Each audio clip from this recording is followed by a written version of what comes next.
Assalamualaikum warahmatullahi wabarakatuh. Saya atas nama Nur Amna Ali Mahmud dengan NIM 2021 0101 04006. Tugas ini untuk memenuhi mata kuliah ilmu pengetahuan sosial. Baiklah, langsung saja materi yang akan kita bahas yaitu tentang konsep ilmu pengetahuan dan teknologi atau biasa disebut IPTEK dan pengaruhnya terhadap kehidupan masyarakat. Baiklah, langsung saja. Dampak positif dan dampak negatif IPTEK. Dampak positif dari IPTEK telah memberikan banyak kemudahan dan kesejahteraan manusia.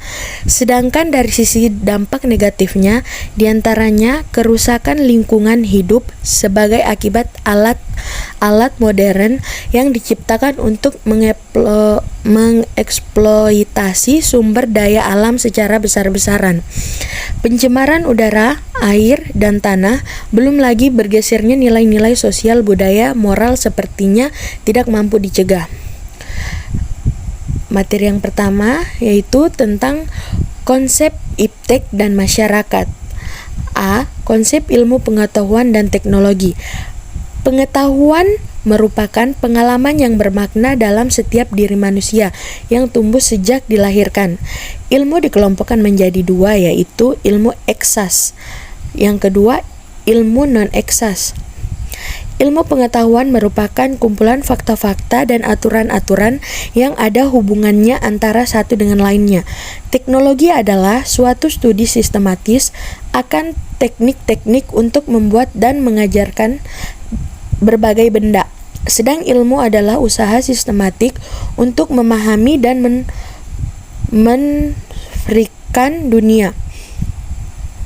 menafsirkan dunia. Robert Angus Buchman 2006.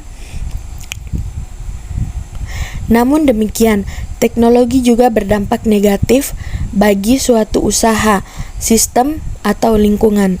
Dengan demikian, dapat disimpulkan bahwa ilmu pengetahuan itu secara sistematis merupakan jawaban dari mengapa, sedangkan teknologi merupakan jawaban dari pertanyaan bagaimana. Jakrat Madja 1997 mengemukakan 5 sifat pokok teknologi yang perlu dipahami. Antara lain, yang pertama, ilmu pengetahuan dan praktik atau percobaan merupakan persyaratan untuk tumbuh dan berkembangnya teknologi. Teknologi yang telah dikuasai akan berkembang jika sudah terjadi dan termanfaatkan. Yang kedua, teknologi dapat berupa kompetensi yang melekat pada diri manusia, dapat berwujud fisik yang meletak pada mesin dan peralatan maupun informasi yang diwadahi oleh sistem dan organisasi. Teknologi sangat diperlukan oleh manusia, baik berupa benda fisik, keahlian, keterampilan, maupun berupa dokumen informasi. Yang ketiga, teknologi tidak memberikan nilai guna jika tidak diterapkan atau tidak terbagi dan tidak terpakai secara tepat guna. Yang keempat, sebagai salah satu aset perusahaan. Yang kelima, pada umumnya teknologi digunakan untuk mensejahterakan masyarakat atau meningkatkan kualitas hidup manusia. Perkembangan teknologi atau IPTEK dimulai dari hanya memanfaatkan anggota badan, yaitu kaki dan tangan, menggunakan peralatan sederhana sampai peralatan yang lebih baik, seperti alat-alat dari batu, misalnya bajak, arit, gerabah, dan senjata. Perkembangan IPTEK lebih maju lagi dengan diketemukannya api yang dimanfaatkan sebagai sumber tenaga. B. Perubahan teknologi. Perubahan teknologi diharapkan dapat mengubah kehidupan manusia menjadi lebih baik dan sejahtera. Perubahan teknologi juga menunjukkan berkembangnya tingkat kemajuan berpikir dan berkreasi, serta tuntutan lingkungan yang semakin mendesak, membajak sawah dari menggunakan tenaga hewan sebagai alat bajak ke traktor tangan, sampai penggunaan traktor yang lebih rumit dan modern, merupakan contoh perubahan teknologi. Menurut Lewis Henry Morgan, sebagaimana dikemukakan oleh Saputra 2003, sesuai dengan perkembangan pemikiran manusia, maka teknologi juga mengalami perubahan, yaitu yang pertama zaman liar bawah, yang kedua zaman liar tengah, zaman liar atas, zaman beradab bawah, zaman beradab tengah, zaman beradab atas, zaman peradaban. Alvin Toffler dalam Nursit Sisumaja 2001 mengemukakan 3 tahap perkembangan teknologi, yaitu yang pertama revolusi hijau, yang kedua revolusi industri, yang ketiga revolusi informasi. Masing-masing bidang perkembangan antara yang satu dengan yang lainnya saling kait-mengait. Iptek dalam bidang pertanian mendorong kemajuan dan penggunaan berbagai mesin produksi. Iptek di bidang informasi sebagai sarana penyebarluasan berbagai penemuan dan kemajuan bidang pertanian dan industri. Iptek bidang industri petrokimia dan bioteknologi mendukung iptek pertanian yang semakin canggih. C. Peranan iptek terhadap masyarakat. Teknologi mempunyai peran yang sangat besar dalam kehidupan manusia. Lebih jelasnya, Anda dapat mengikuti uraian sebagai berikut. Pertama, interaksi antara masyarakat dengan teknologi. Kedua, otonomi yang diduga dimiliki teknologi. Ketiga, hubungan teknologi dengan pendidikan. Keempat, kualitas kehidupan. Menurut Tarsis Tarmuji, ada 3 macam teknologi yang harus dibina dan dikembangkan, antara lain teknologi maju, yang kedua teknologi adaptif, yang ketiga teknologi protektif. D. Iptek dan daya kemampuan masyarakat.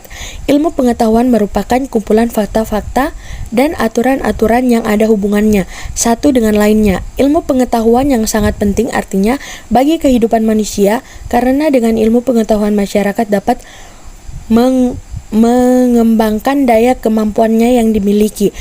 Pengembangan ilmu pengetahuan selalu diikuti oleh kemajuan teknologi. Unit 2. Pengaruh perkembangan iptek terhadap kehidupan masyarakat. A. Perkembangan iptek untuk mewujudkan masyarakat maju dan mandiri. Eksistensi iptek dalam satu masyarakat merupakan kekayaan budaya yang sangat penting, bukan hanya bagi masyarakat yang bersangkutan, melainkan untuk seluruh umat manusia. Kemajuan iptek sangat ditentukan oleh keberadaban kebudayaan yang menghidupkan dan mendukung semangat untuk mengeksplorasi dunia yang belum diketahui. Inilah yang sering disebut melakukan penelitian atau riset. Menurut Rahardi Ramlan 2007, dipandang dari sudut budaya, perkembangan iptek suatu masyarakat atau suatu bangsa dapat dijelaskan dalam hubungannya dengan faktor-faktor sebagai berikut. Yang pertama, konstelasi nilai-nilai dalam masyarakat atau bangsa dan komitmen masyarakat secara keseluruhan yang menyalurkan motivasi untuk mendukung, meyakini, atau menerapkan iptek dalam berbagai tingkatan maupun jenis penggunaannya. Kemampuan sistem iptek nasional dalam menghasilkan dan memasarkan hasil-hasil penelitiannya serta mendorong penerapannya secara efisien dan efektif dalam seluruh aspek kehidupan. 3. Struktur lembaga-lembaga yang bergerak di bidang iptek yang menjembatani proses kreatif dan inovatif para penelitinya. B. Masyarakat ilmu pengetahuan dan teknologi atau iptek. Yang pertama, gelombang kemajuan iptek telah banyak membawa perubahan pada kehidupan dan gaya hidup manusia yang lebih dinamis. Yang kedua, kemajuan teknologi transportasi misalnya, kemungkinan manusia senantiasa berada dalam mobilitas yang tinggi, bergerak dari satu tempat ke tempat yang lain dalam frekuensi tinggi. Tampak dunia semakin sempit. Yang ketiga, kemajuan di bidang teknologi informasi menciptakan berbagai kemudahan pertukaran dan lalu lintas arus informasi lebih cepat dan transparan, membuat dunia menjadi tanpa batas. Yang keempat, pertukaran informasi dimungkinkan dalam berbagai bentuk dan dalam berbagai media cetak maupun elektronika. Mobilitas dan segala kemudahan gaya hidup hanya dapat diperoleh ketika kemajuan yang lain dicapai, yaitu kemajuan teknologi dan pengelolaan energi. Ketersediaan energi di negara Amerika, Jepang, Korea, dan negara-negara Eropa lainnya sangat memadai untuk melakukan kegiatan di berbagai bidang termasuk untuk mengembangkan teknologi modern. Sedangkan sosialisasi iptek di Indonesia masih belum memadai, karena kenyataan memang ada situs yang menyajikan berita tentang iptek dan berita ini selalu update setiap hari. Namun yang dapat menikmati hanyalah kalangan yang mampu mengoperasikan internet, antara lain dari kalangan pelajar. Ini pun masih sangat terbatas di daerah perkotaan dan daerah pinggiran.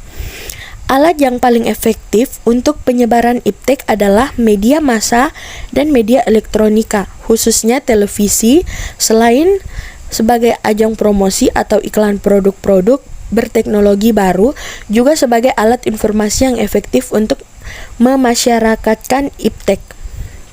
C. Masalah-masalah perkembangan iptek. Yang pertama, kebijakan yang sesuai dengan perkembangan iptek. Yang kedua, perlu dipikirkan strategi yang tepat, baik dalam arti prosesnya, hasilnya, maupun peran serta dari pelaku iptek. Terutama para peneliti harus disediakan fasilitas penelitian yang memadai, misalnya dana dan tenaga. Yang ketiga, sektor produksi. Yang keempat, ragam kegiatan penelitian dan pengembangannya. Permasalahan tersebut dapat diatasi dengan pokok-pokok kebijakan. Rahardi Ramelan 2007. Yang pertama, mengembangkan nilai-nilai iptek dan membentuk budaya iptek di masyarakat. Yang kedua, mendorong kemitraan riset. Yang ketiga, mempercepat upaya manufaktur progresif. Yang keempat, meningkatkan mutu produk dan proses produksi, produktivitas, efisiensi, dan inovasi dalam pengusahaan iptek. Yang kelima, meningkatkan kualitas, kuantitas, dan komposisi sumber daya manusia iptek. Yang keenam, mengembangkan penataan dan pengelolaan kelompok iptek. Selanjutnya D. Pengaruh perkembangan iptek terhadap kehidupan masyarakat. Beberapa contoh hasil teknologi yang telah membantu manusia untuk kemudahan hidupnya antara lain: yang pertama, perkembangan alat transportasi darat, laut, udara yang semula berfungsi sebagai pengangkut barang dan manusia, secara tidak langsung juga membawa informasi. Perkembangan jalan sebagai prasarana dan transportasi sebagai sarananya, selain dapat mendekatkan jarak, juga dapat memecahkan masalah daerah terpencil. Bidang teknologi informasi adalah teknologi yang digunakan untuk menyimpan, menghasilkan, mengelola, dan menyebarluaskan informasi. Misalnya, kita akan berkomunikasi atau menyampaikan pesan yang sangat penting di tempat yang jauh kita dengan mudah menggunakan jasa telepon. Bentuk-bentuk teknologi informasi dapat dijumpai dalam kehidupan sehari-hari. Misalnya yang pertama, bidang telekomunikasi melahirkan telepon dengan berbagai fungsi hingga muncul telepon genggam. Yang kedua, kita dapat menikmati hiburan atau peristiwa bahkan yang aktual dari daerah atau negara lain dengan mudah melalui media radio atau televisi. Yang ketiga, tersedianya media perekam dalam bentuk CD atau compact disc. Yang keempat, saat ini kehadiran internet mempermudah kita memperoleh informasi. Apapun dari negara manapun, kita hanya duduk di depan komputer, kita dapat menjelajah dunia. Yang kelima, dengan jasa komputer, pekerjaan perpustakaan menjadi lebih efisien, misalnya akses terhadap informasi dan tukar-menukar data. Selanjutnya, teknologi informasi memang sangat menguntungkan dan memudahkan pekerjaan, namun di sisi lain juga ada kelemahannya. Misalnya dengan penggunaan komputer dapat menimbulkan pengangguran karena banyak pekerjaan yang diambil oleh komputer. Selanjutnya, alih teknologi. Apakah tingkat pertumbuhan ekonomi yang relatif tinggi, di mana arus penanaman modal cukup besar otomatis akan menjamin terjadinya alih teknologi?